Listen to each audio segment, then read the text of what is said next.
Então, sejam muito bem-vindos, sejam muito bem-vindas para a nossa aula inaugural. Como é que vocês estão hoje? Animados, animadas para começar esse caminho do autoconhecimento?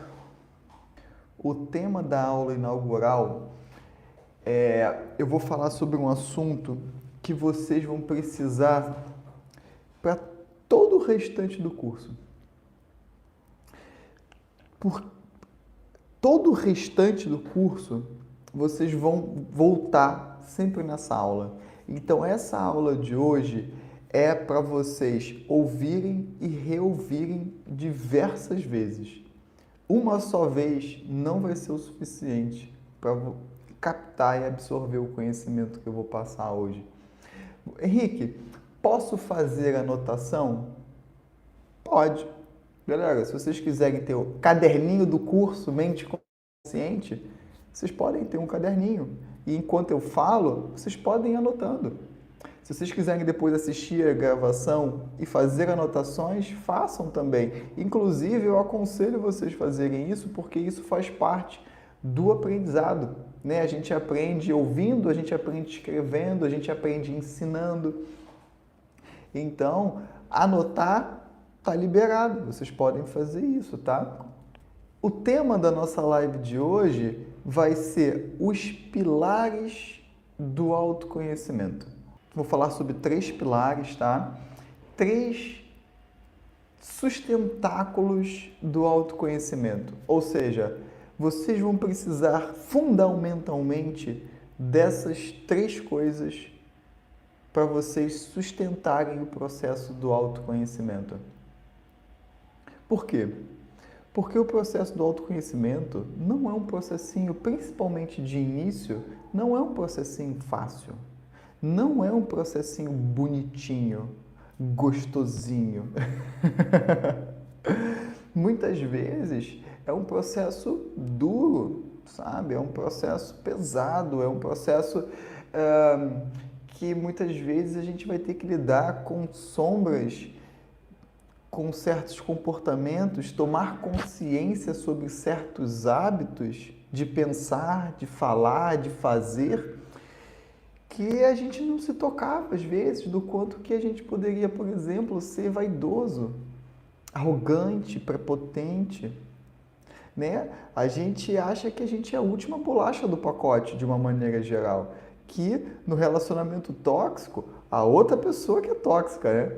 Eu não sou tóxico, eu não sou tóxica não, eu sou o alecrim dourado que nasceu no mato sem ser semeado.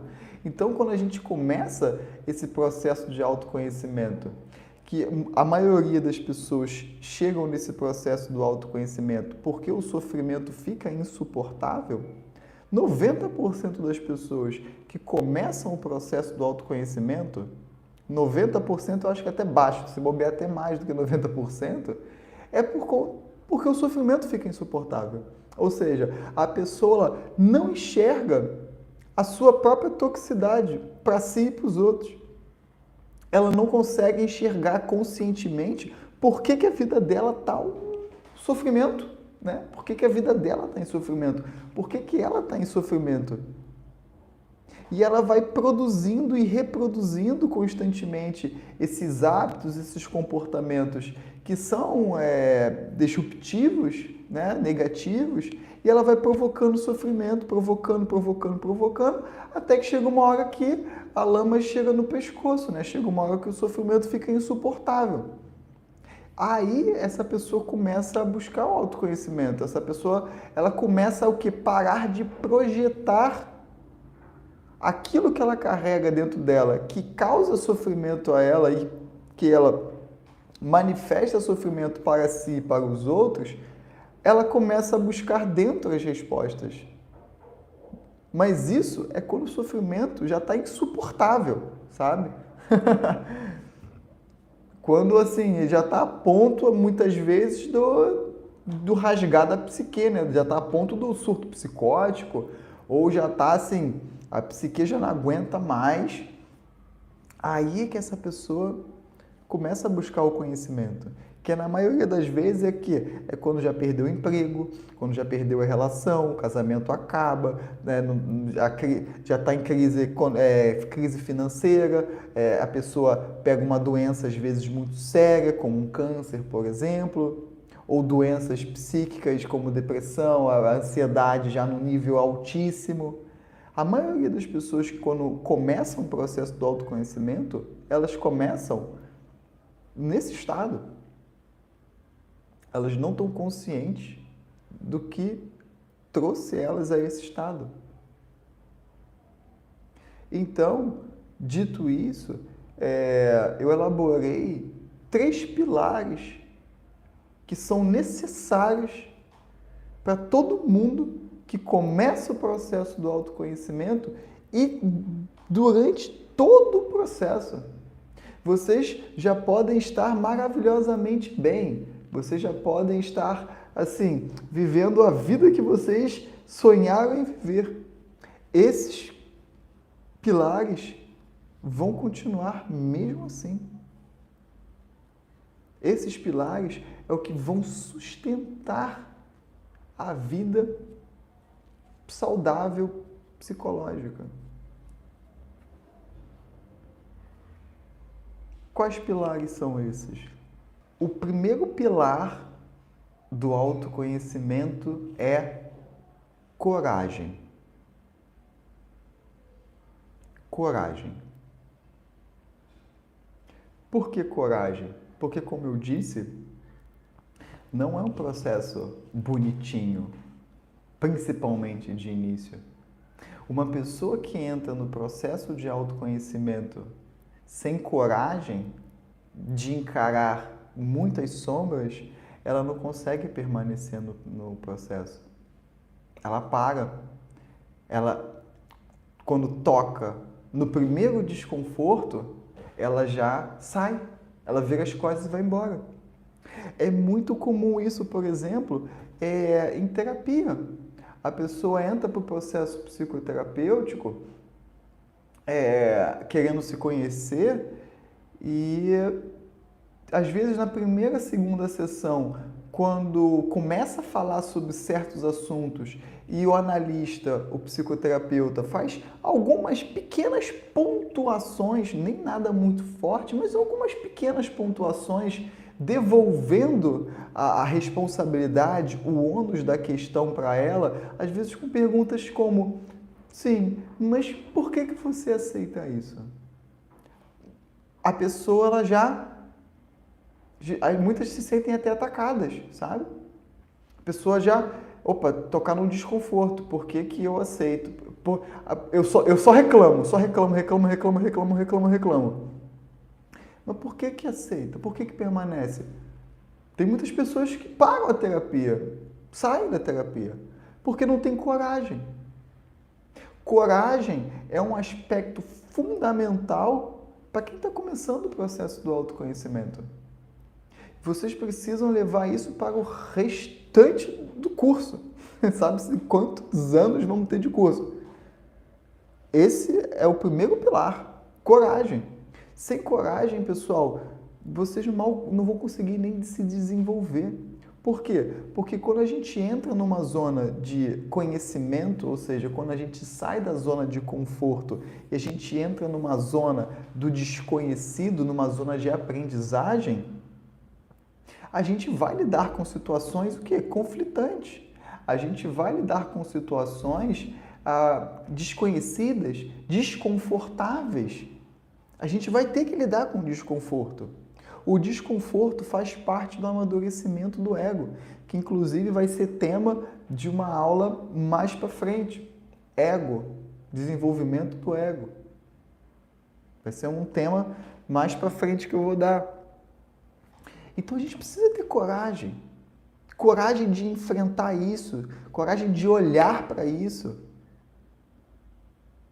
Coragem de, muitas vezes, não raro acontece em terapia, olhar e falar: caraca, minha vida tá uma bosta, minha vida tá uma loucura, meu casamento tá horrível. Eu já atendi pessoas, por exemplo, que não sabiam que o casamento estava ruim, estava horrível. A pessoa em processo terapêutico.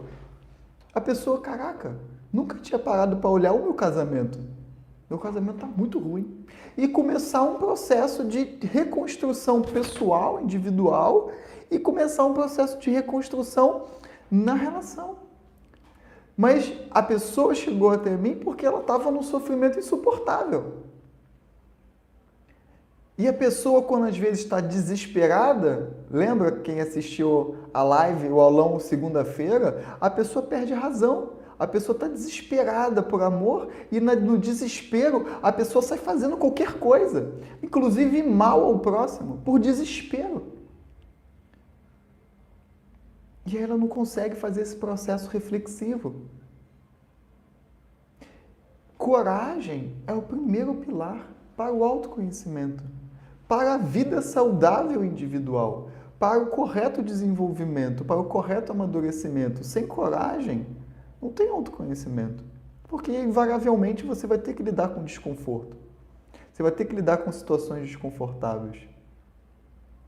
Pelo menos nesse planeta, vai ter que lidar com bastante sofrimento, inclusive. Então, coragem, pessoal, é o que vai gerar compreensão. A coragem para compreender. A coragem para olhar. A coragem para analisar. A coragem é aquele primeiro movimento, sabe? Que vai sustentar o processo do autoconhecimento. Sabe? É o sentir o desconforto e tá ali, sabe? E não fugir, sabe? É sentir o... Quem aqui faz aula de yoga comigo, 5:30 da manhã, sabe que é uma coisa que a gente fala bastante na yoga, nas aulas. Tá desconfortável? Observa o desconforto. Aqui ninguém foge do desconforto. Aqui a gente olha o desconforto, a gente encara o desconforto.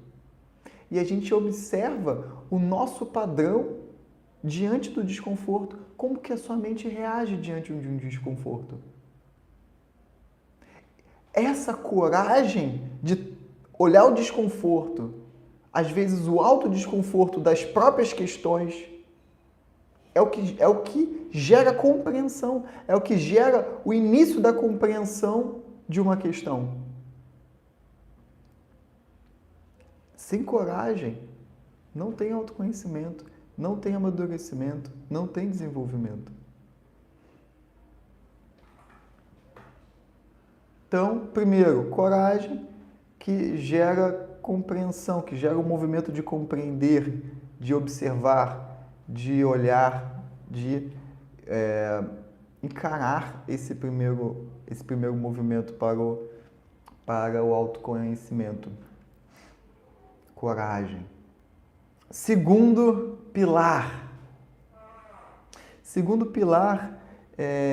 Tiveram algumas pessoas que falaram, né, de uma maneira um pouco diferente, mas o segundo pilar alguém falou humildade, né? Alguém falou humildade. O segundo pilar se chama sinceridade, que está muito ligado à humildade. Sinceridade no processo. Ou seja, o que é a sinceridade? É a não negação, é a não resistência, é a aceitação daquilo. Então a coragem vem com aquela força inicial que vai te iniciar e vai te sustentar no processo, e a sinceridade vem para aceitar aquilo. Você precisa ter coragem para começar, para sustentar e para permanecer, e você precisa ter sinceridade. Sinceridade é aquele motorzinho que vai fazer o processo continuar. Sinceridade. Tem que ter sinceridade, tem que ter humildade, né? Sinceridade e humildade são irmãos bem próximos, assim, digamos. Tem que ter sinceridade, realmente. Isso é uma coisa que eu preciso melhorar. Realmente, eu agi assim e não foi legal. Realmente, isso é um aspecto positivo que eu tenho e eu posso desenvolver ele. É algo que eu posso trabalhar melhor em mim. Realmente, o meu casamento não está legal, a minha vida conjugal não está legal, realmente a minha vida individual não está legal. Sem essa aceitação, sem essa sinceridade, também não tem autoconhecimento. O que acontece muito quando se trata do autoconhecimento é um fenômeno chamado projeção. E vocês vão me ver falando sobre projeção em muitas aulas. Talvez eu estou pensando até fazer uma aula só sobre esse tema, projeção. O que é projeção? Projeção é quando a gente culpabiliza o outro, responsabiliza o outro por um estado interno nosso. Você está com raiva, você fala que a culpa o responsável pela sua raiva é uma outra pessoa, porque a outra pessoa fez X coisa. Mas quem está sentindo a raiva é você. Aí você projeta essa raiva numa outra pessoa. Uma pessoa, por exemplo, que se reprime muito, ela vai projetar essa repressão no outro. Ela vai projetar essa autorrepressão reprimindo a liberdade alheia. Porque ela se reprime. Por exemplo, uma vez, há muitos anos atrás, eu atendi uma pessoa que ela veio se consultar comigo e ela chegou na primeira sessão, tá? Ela chegou na sessão reclamando muito do marido. Tá, porque meu marido isso, porque meu marido aquilo, porque meu marido não faz isso por mim, não faz aquilo por mim, porque não sei o que, sei que lá. Mas assim, o seu marido te trata mal, ele faz alguma coisa ruim? Não, mas eu sinto que o meu marido não me trata bem o suficiente, eu sinto que eu me sinto muito frustrada no casamento. Ela repetia essa frase, eu me sinto muito frustrada, frustração diversas vezes. Eu falei, tá bom, me conta um pouco sobre a sua história antes do casamento, né? Me conta um pouco sobre a sua história de vida. E aí ela me contou que ela era uma advogada, ela é formada em Direito, ela era uma advogada bem sucedida até, ela tinha uma vida confortável sendo advogada, só que ela não gostava muito, estava cansada, né, da advocacia e tudo mais, e ela sempre gostou muito de astrologia. Então, ela criou um planejamento para a vida dela. Ela iria, aos poucos, diminuir o ritmo de trabalho para começar a estudar astrologia e depois ia sair do direito e ia trabalhar como astróloga, né, com astrologia. Ok, até aí beleza. Eu perguntei para ela, e você trabalha como astróloga hoje em dia? Ela falou, não, eu sou dona de casa, não trabalho. Eu falei, mas o que aconteceu com esse projeto que você, de se tornar astróloga e tudo mais? Aí ela falou, aí ela contou. Não, acontece que nesse meio do caminho, eu pedi demissão lá do escritório para me dedicar a estudar astrologia 100%. E aí, nesse meio do caminho, eu conheci meu marido, a gente casou, eu vim morar com ele e nunca levei esse projeto para frente. Nunca decidi, nunca peguei um livro para estudar. E quando a pessoa falou isso para mim, dava para sentir assim o peso, a tristeza, sabe? Tipo, nunca... E eu falei para ela, como é que você se sente? Como é que você se sente internamente não tendo colocado esse projeto que você tanto quis, que você saiu do seu trabalho, que agora você se sente frustrada por não estar trabalhando? Como é que você se sente internamente? Aí ela falou, frustrada. Nem precisou mais de sessão. Ela falou, frustrada. Aí eu falei assim para ela, você percebe como você está projetando a sua frustração no seu marido, no seu casamento? Você está frustrada. E você está querendo arranjar um responsável pela sua frustração. Você está frustrada porque você se propôs a fazer uma coisa e você não fez. Ela não voltou mais. Também nem sei se precisava. Mas ela não voltou mais para a segunda sessão. Ela não voltou mais. Acabou a primeira sessão, nunca mais vi, nunca mais ouvi falar. Nunca mais mandou uma mensagem. Ela ficou um pouco chateada comigo. Deu para sentir que ela resistiu, ela rejeitou, mas o meu marido faz isso. Eu perguntei, mas por que você permanece no casamento se ele faz tudo isso, ele é o pior marido do mundo, como você diz? Porque se ela terminasse o casamento, ela não ia ter ninguém para projetar a frustração dela. Ela não ia ter ninguém para despejar a frustração que ela sente dentro dela mesma. Falta a ela sinceridade. Faltou a ela sinceridade de olhar e falar: eu me sinto frustrada porque eu não tive disciplina para fazer aquilo que eu me propus fazer. Isso é sinceridade. Isso é humildade de reconhecer que a origem das projeções são internas. Em uma outra live, uma outra aula mais para frente, eu vou falar muito sobre isso também. Eu vou falar sobre autorresponsabilidade. E vocês vão perceber o quanto que sinceridade é importante. Tudo aquilo que a gente vê, que a gente julga, que a gente condena no próximo, na verdade, a gente está se autocondenando e simplesmente projetando uma autocondenação.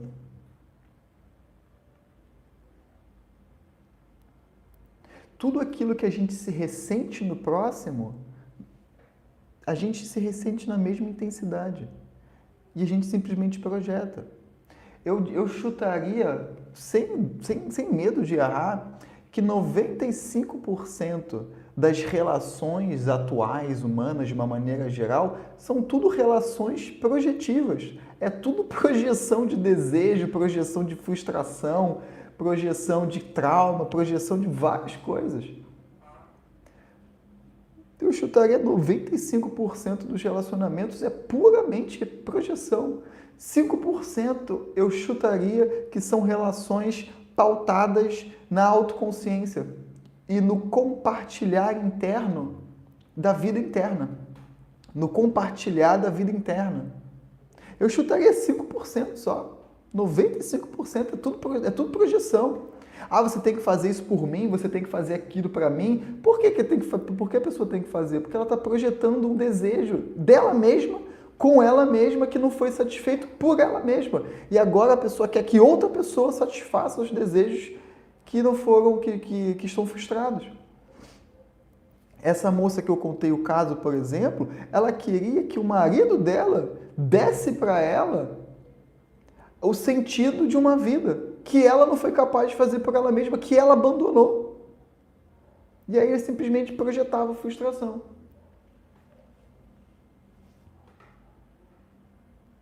Quem vive uma vida sincera com ela mesma não projeta. Não projeta nada. Porque antes de projetar qualquer coisa, a pessoa se auto-observa. Ou seja, ela tem coragem de fazer esse mergulho interno e ela se observa. Ela observa o quanto que isso é meu, o quanto que isso é do outro, o quanto que existe similaridade naquilo que eu estou percebendo do outro. Não é que a pessoa que esteja no processo de desenvolver a sinceridade, no processo de autoconhecimento, que ela nunca se ressinta. Mas antes da projeção, ela se observa. Então a sinceridade é o que vai fazer vocês se sentirem confortáveis dentro de vocês. A sinceridade é a aceitação, ou seja, a não resistência, a não negação, que vai fazer vocês se sentirem confortáveis dentro de vocês. A sinceridade é o que gera acolhimento interno. Porque acolhimento nada mais é do que aceitação. A gente acolhe uma situação quando a gente aceita aquela situação. A gente acolhe, por exemplo, uma emoção, não abraçando a emoção, não é romântico, tipo...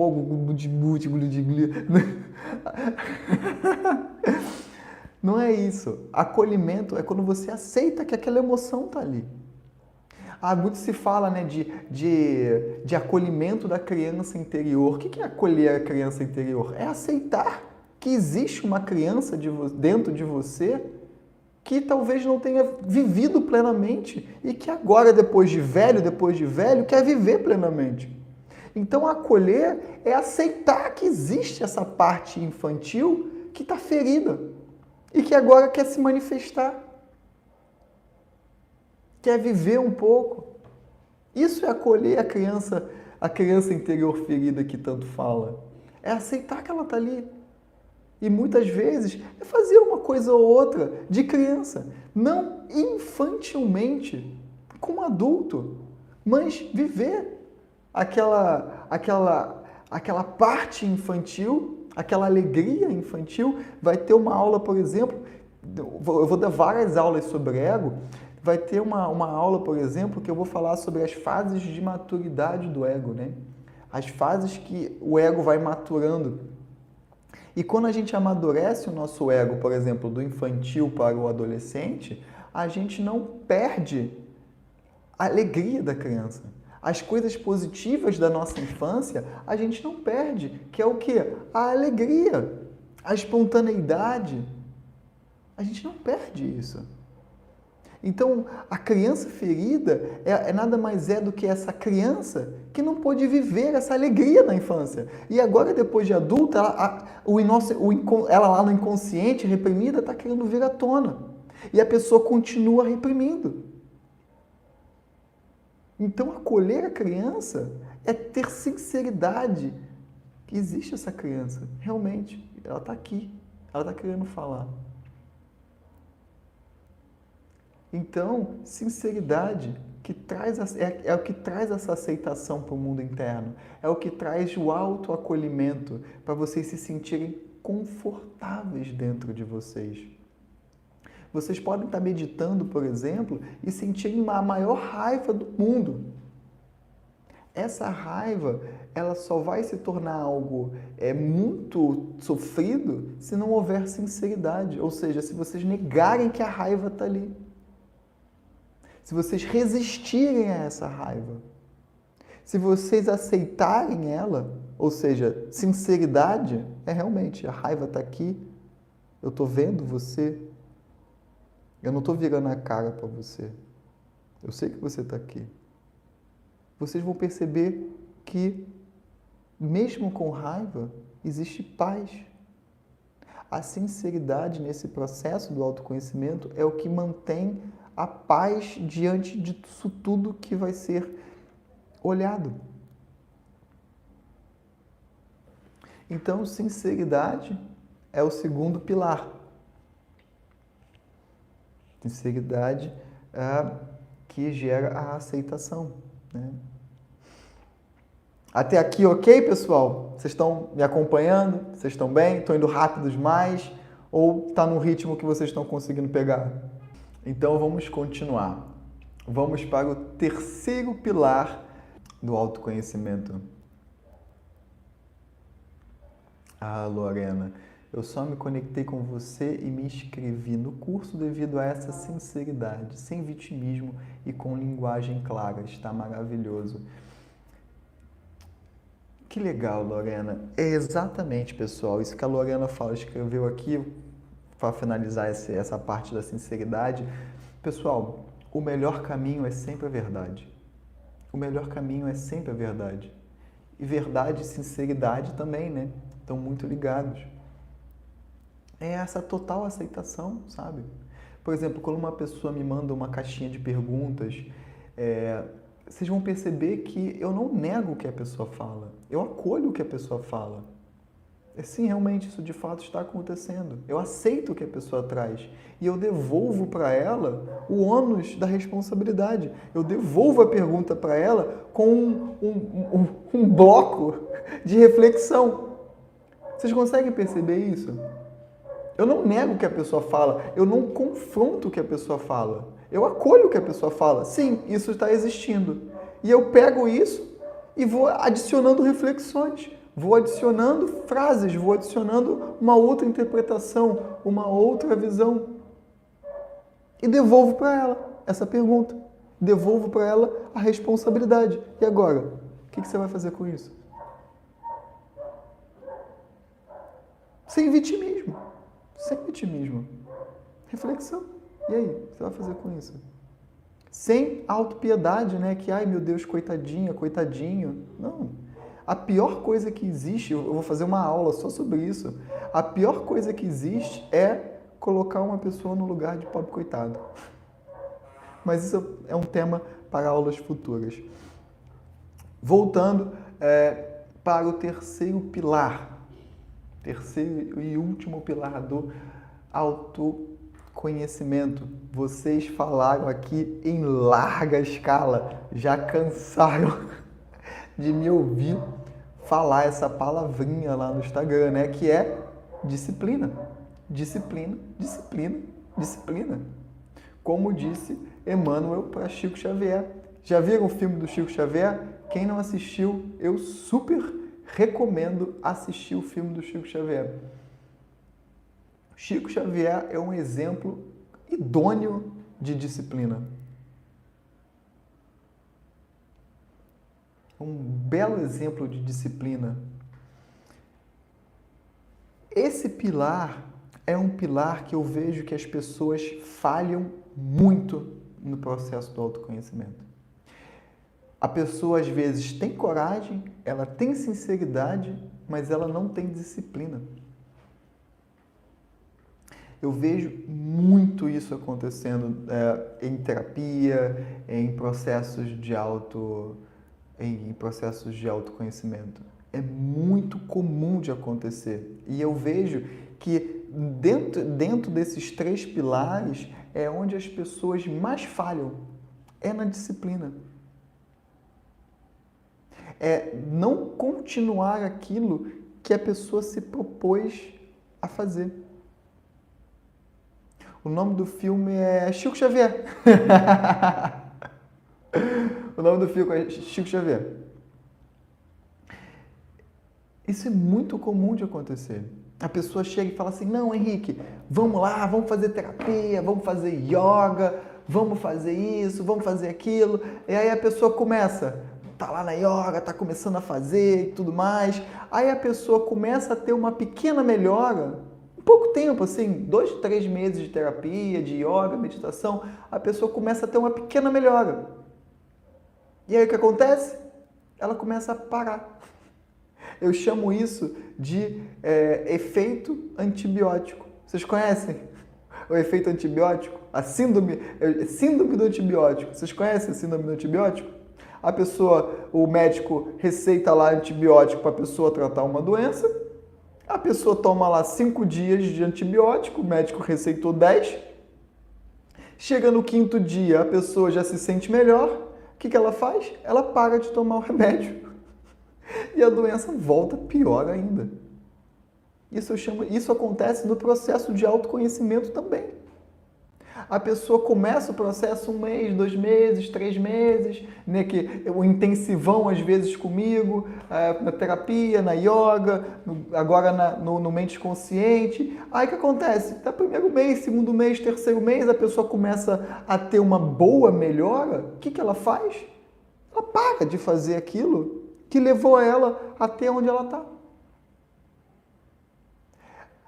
A pessoa sente um pouquinho mais de leveza, né, para quem estava em intenso sofrimento, que é a maioria que chega, quando sente um pouquinho de melhora, a pessoa simplesmente abandona. Ah, isso aqui tá bom. Ela se contenta com um pequeno prazer.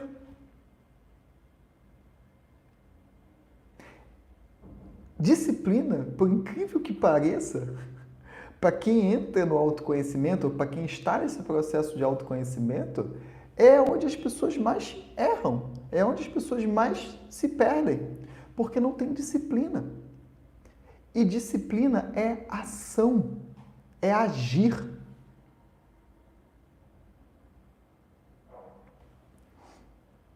O processo de autoconhecimento não é apenas introspectivo.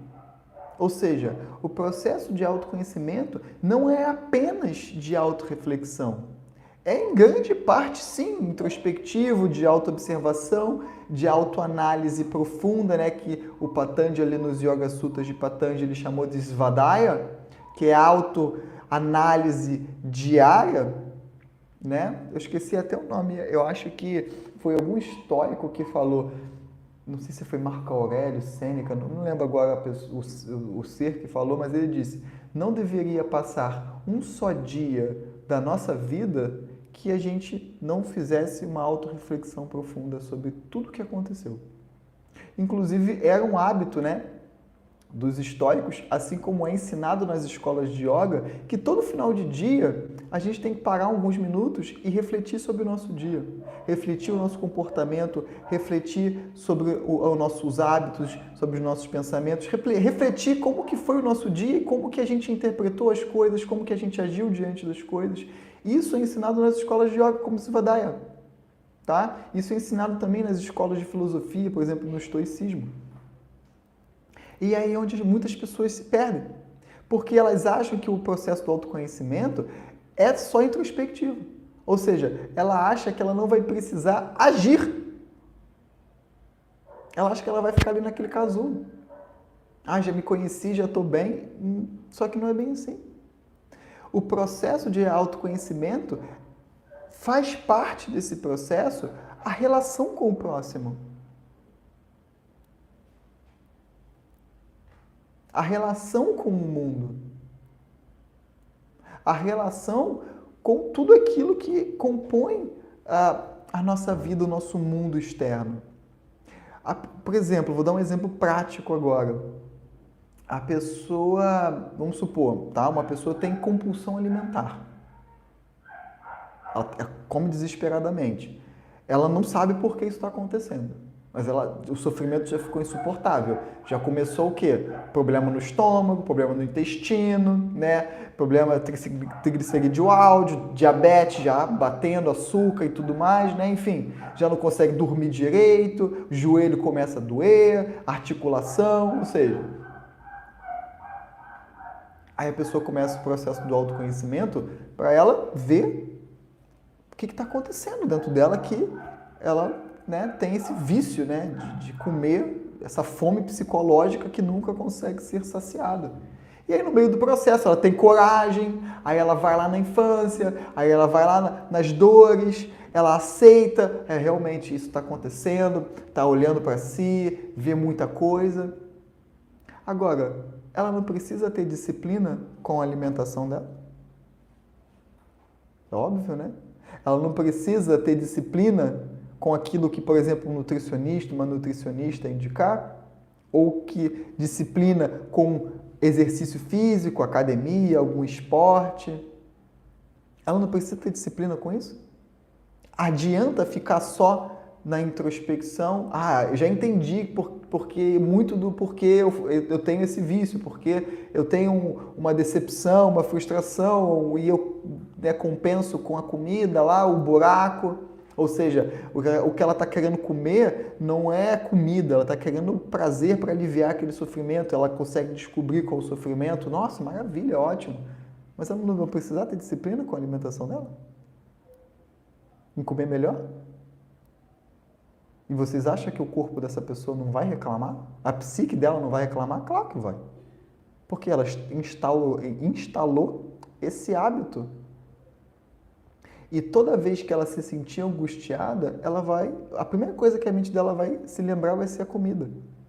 Na minha escola de yoga, na Kriya Yoga de Baba, a gente fala muito sobre isso, para a gente ter muito cuidado nos nossos momentos de angústia. Sabe por quê? Porque quando a gente está nesses nossos momentos de angústia, nos nossos momentos de tristeza, a gente precisa ter muito cuidado, a gente precisa ter muita consciência. Por quê? Qualquer coisa que a gente fizer na nossa vida para aliviar essa tristeza, para aliviar essa angústia, vai ficar marcado na nossa mente, vai ficar marcado na nossa psique, vai ficar impressionado na nossa mente. E a mente vai sempre buscar dessa mesma coisa para aliviar esses momentos de angústia, de tristeza, de ansiedade, etc. Então, se vocês, por exemplo, se vocês passaram por um dia difícil e aí vocês estão se sentindo angustiado, triste, e aí você, sei lá, vai fazer um pote de brigadeiro. Um exemplo, tá? Exemplos da vida real, que eu sei. E aí você come uma panela de brigadeirão. E aí isso dá uma aliviada na tristeza, o açúcar e tudo mais, em excesso nesse caso, a tua mente, ela vai ficar impressionada com isso. Vai gravar isso na tua mente. E todas as vezes em que você se sentir da mesma maneira ou parecido, a tua mente vai te levar de volta a isso. A esse pequeno prazer. E isso vai sendo cada vez mais energizado na tua mente. E, inclusive, a tua mente vai buscar situações para se colocar angustiada para você poder comer aquilo de novo. Já atendi casos assim de compulsão alimentar, aonde a própria pessoa, para justificar comer descontroladamente, ela criava situações angustiantes. A própria pessoa criava situações que não eram necessárias, completamente desnecessárias, mas ela criava para gerar angústia para poder comer. Essa pessoa não vai precisar ter disciplina nesse processo? Vai precisar ter disciplina. Porque apesar do autoconhecimento trazer esse olhar para dentro, essa sinceridade para dentro, para olhar esse sofrimento, ela vai precisar ter disciplina.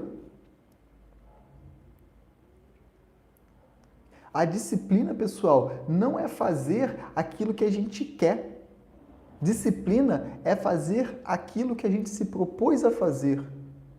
Mesmo que a gente não goste de fazer, mesmo que a gente não queira fazer, mas a gente refletiu, discerniu e decidiu que aquilo é o melhor para a gente. É o melhor para você. Isso é disciplina.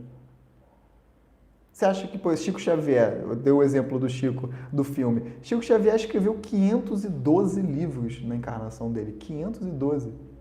No filme mostra momentos onde ele não queria escrever. Falou, não, tô cansado, quero fazer outra coisa. E Emmanuel falou, disciplina, disciplina, disciplina.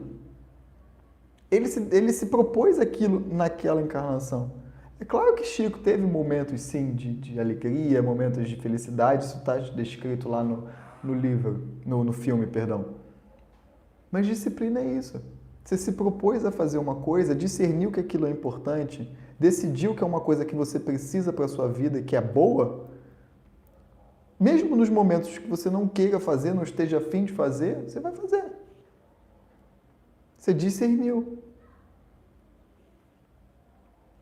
É claro que não é para se estoporar, né? Não estou falando aqui de ter ação toda hora. Por exemplo, no caso, por exemplo, que eu trouxe da alimentação, você não vai correr uma maratona, por exemplo, mas você teve disciplina de tipo, eu só vou comer essa quantidade de comida por dia. Você não vai passar disso. Mas eu quero mais. Não, você se propôs a isso. Então, pessoal, disciplina, como dizem os Yoga Siddhas do Tamil Nadu, né, da Índia Antiga, o nível de felicidade na vida de uma pessoa é proporcional à sua disciplina. Sem disciplina não existe felicidade. Felicidade não acontece ao acaso, é fruto de ordem, é fruto de cosmos. Esse universo só é feliz porque existe ordem, existe disciplina. Você por acaso vê os planetas se chocando aí, adoidado? Não, existe uma ordem, existe uma disciplina. A felicidade na vida de uma pessoa é proporcional à sua disciplina.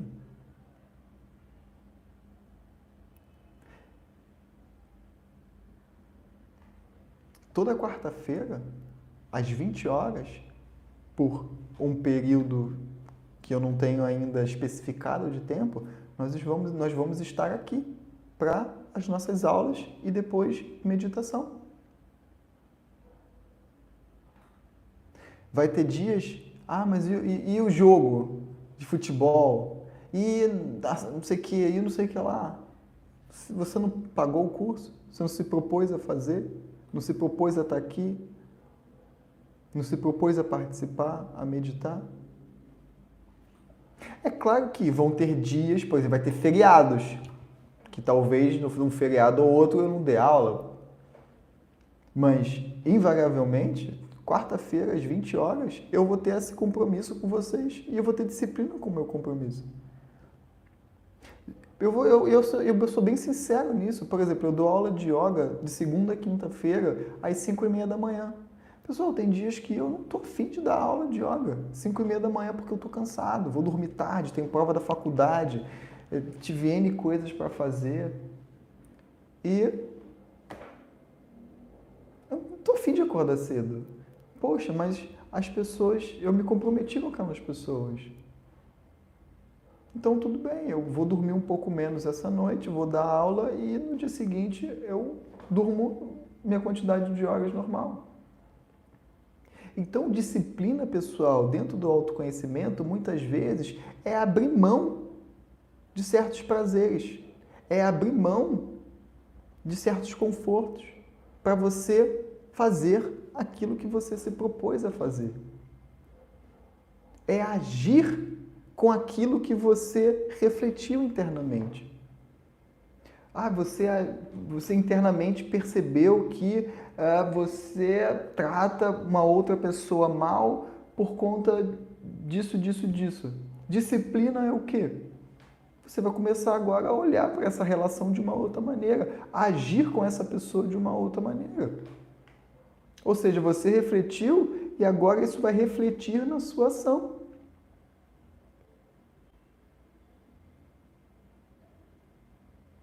Então, hoje, na meditação agora, que a gente vai fazer, não vou dar a sequência completa, eu vou ensinar o primeiro pranayama, que é o pranayama das narinas alternadas, e a gente vai meditar, tá? Então, para fechar a nossa aula de hoje, quais são os 3 pilares, pessoal, do autoconhecimento? Mantém o autoconhecimento, coragem, sinceridade e disciplina. Vamos meditar. Primeiramente, meditação é sentado, sentada. Se você, por acaso, deitou, sente-se confortavelmente. Se você precisar apoiar as costas em algum lugar, você pode apoiar, não tem problema, desde que a coluna fique ereta, tá bom?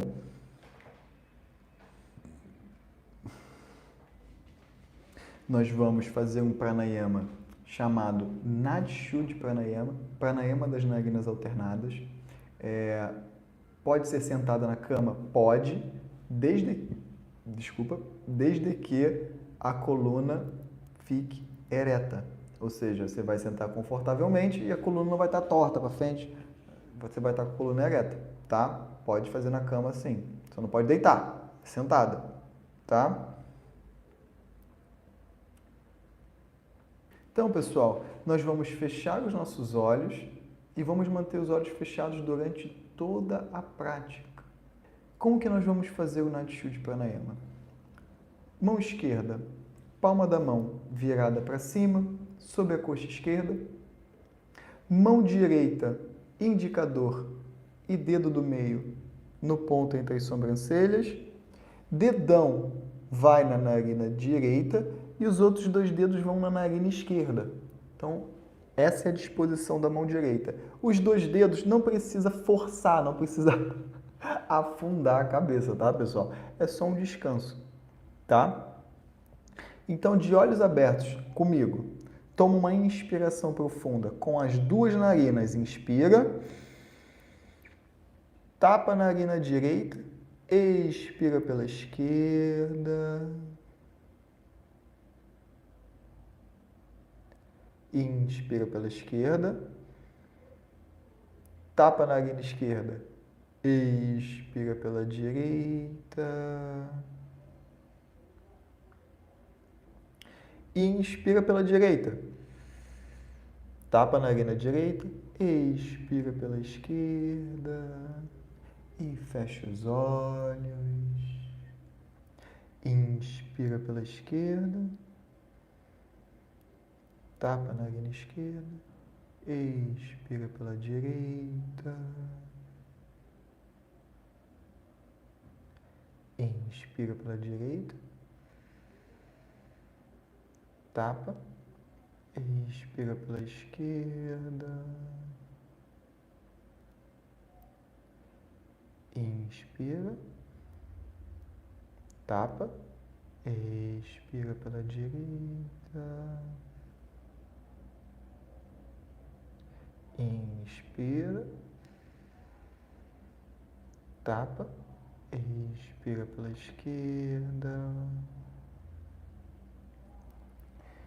inspira pela esquerda e continue no seu próprio ritmo, respirações suaves e profundas, expiração mais alongada do que a inspiração. E continua.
E na próxima expiração pela narina esquerda, relaxe as mãos sobre as coxas, palmas das mãos viradas para cima.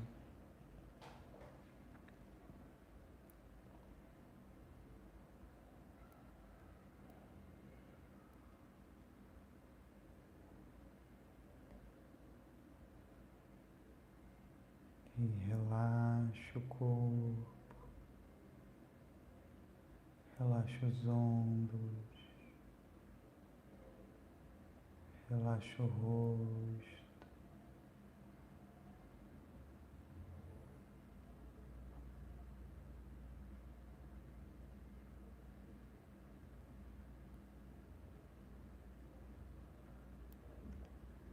Toma uma inspiração profunda, inspira. E pelo nariz, lentamente, solta o ar.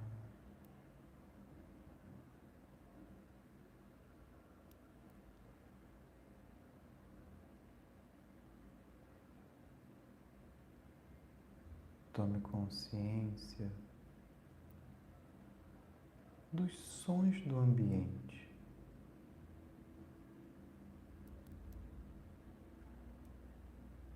O som que vem da sua casa ou do local aonde esteja, eletrodomésticos,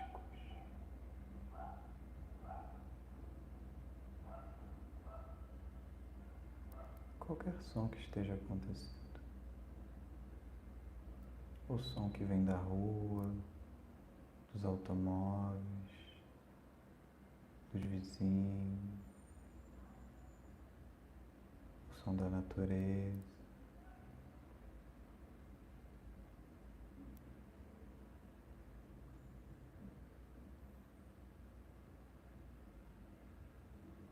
Aceite todos os sons.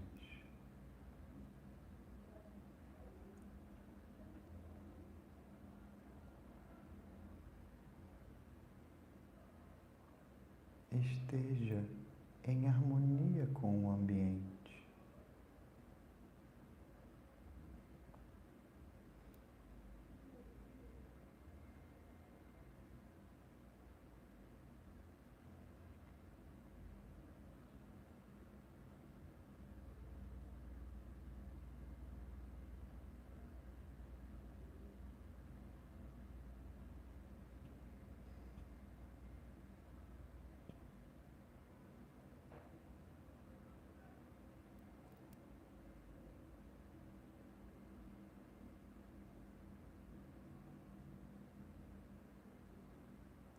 Toma uma inspiração profunda, inspira. E pelo nariz, solta o ar.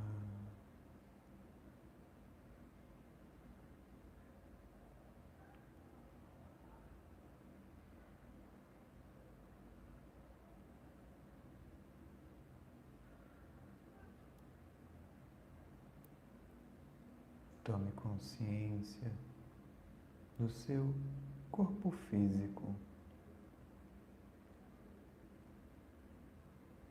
Esse lindo presente que nos foi dado por Deus, pela natureza,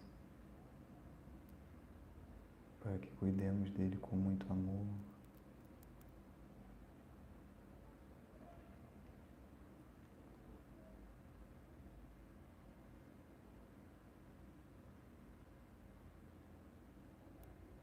Tome consciência dos seus pés, pernas, coxas,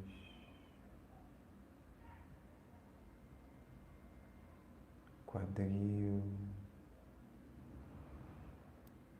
genital e abdômen, região do umbigo,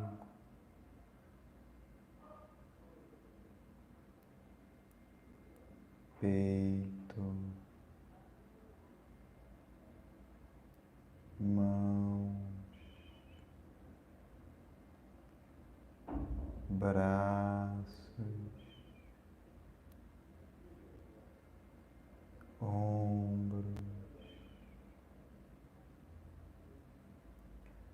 costas,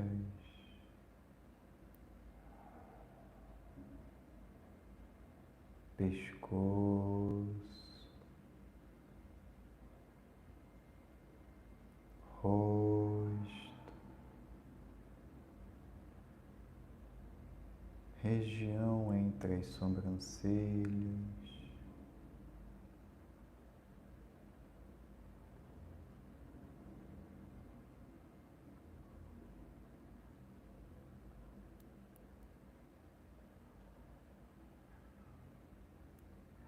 topo da cabeça, todo o corpo.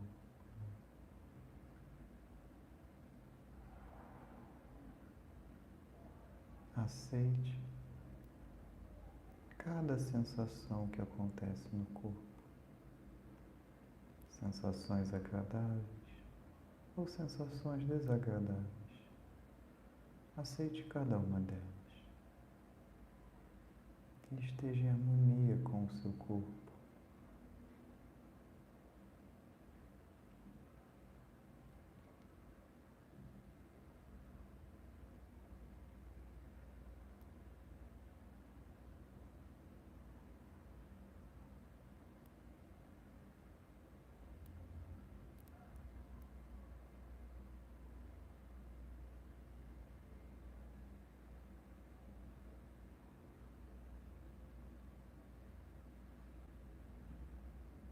Toma uma inspiração profunda, inspira e solte o ar, relaxa.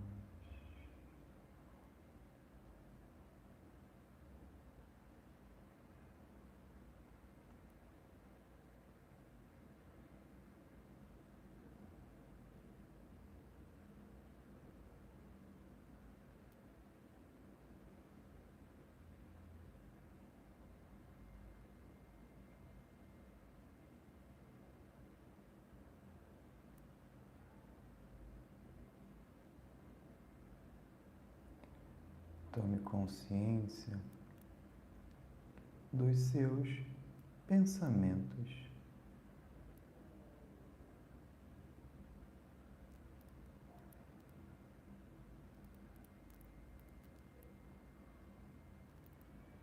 Bons pensamentos ou maus pensamentos.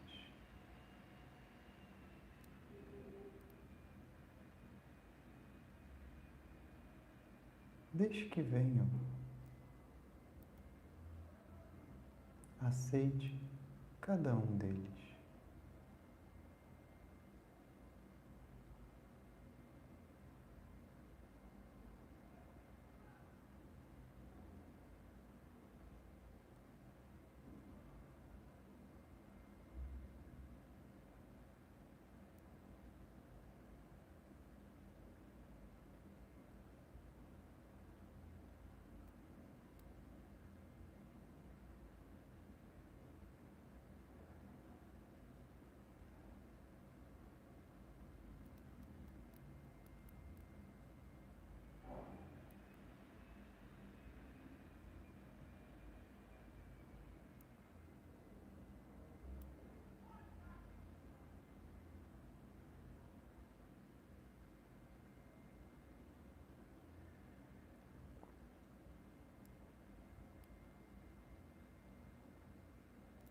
Não resista a nenhum pensamento.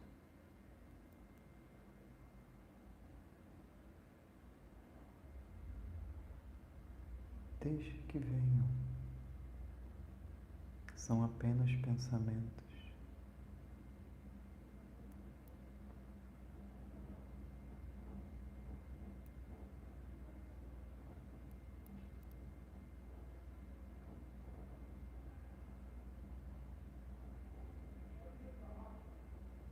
Aceite cada um deles e apenas observe.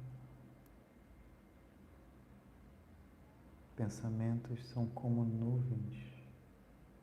Você é o céu. Apenas observe. Você não é tocado pelas nuvens, pelos pensamentos. Eles apenas vêm e vão. Aceite e observe esse fluxo de pensamentos.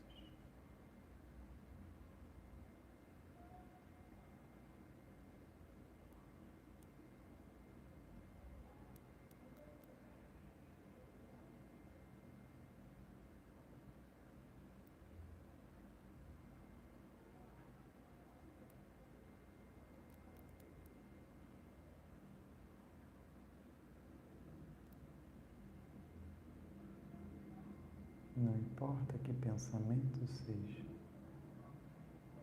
aceite, deixe que venha.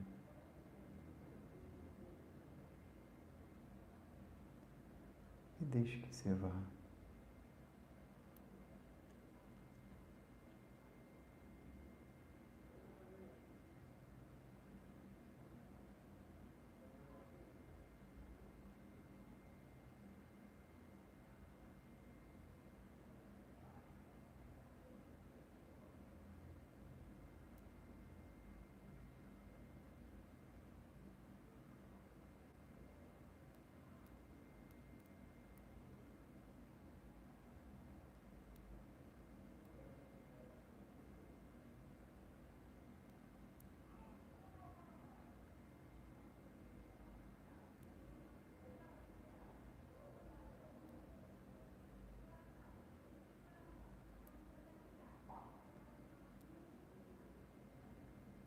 Toma uma inspiração profunda, inspira.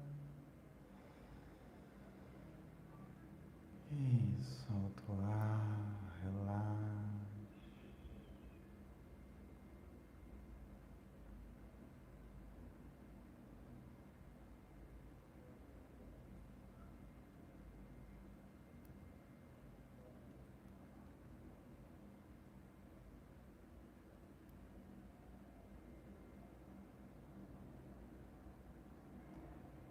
Tome consciência dos seus sentimentos.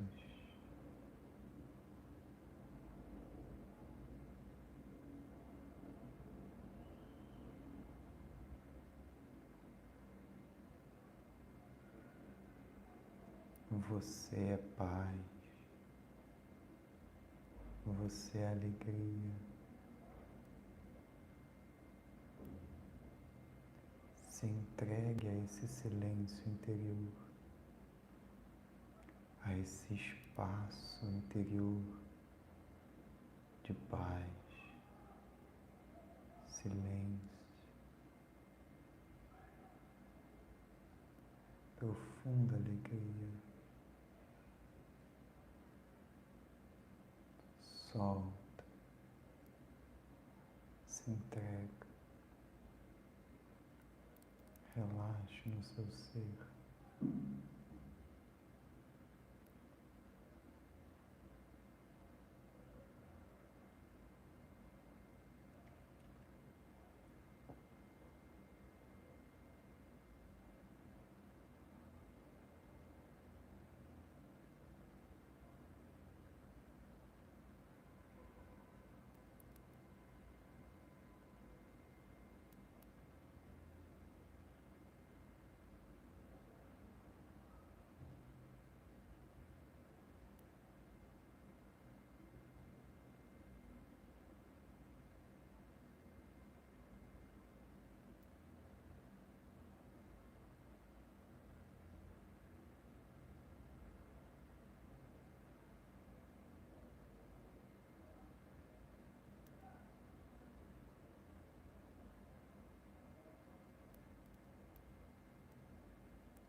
Inspiração bem suave, profunda, e bem suave, expira.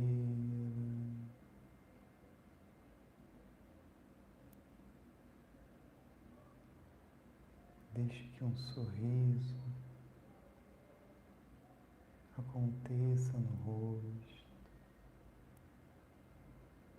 pequeno ou grande sorriso, naturalmente acontecer no rosto.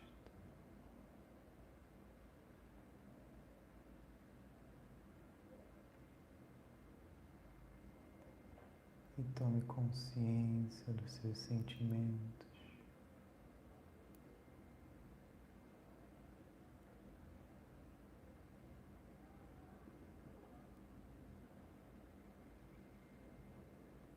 Tome consciência dos seus pensamentos.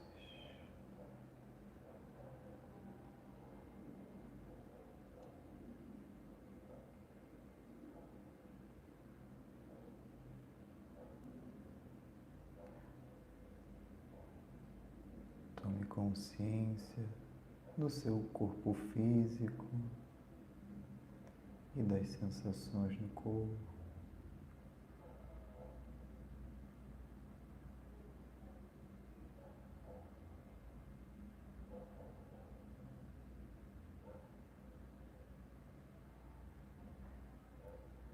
Tome consciência do seu ambiente ao redor.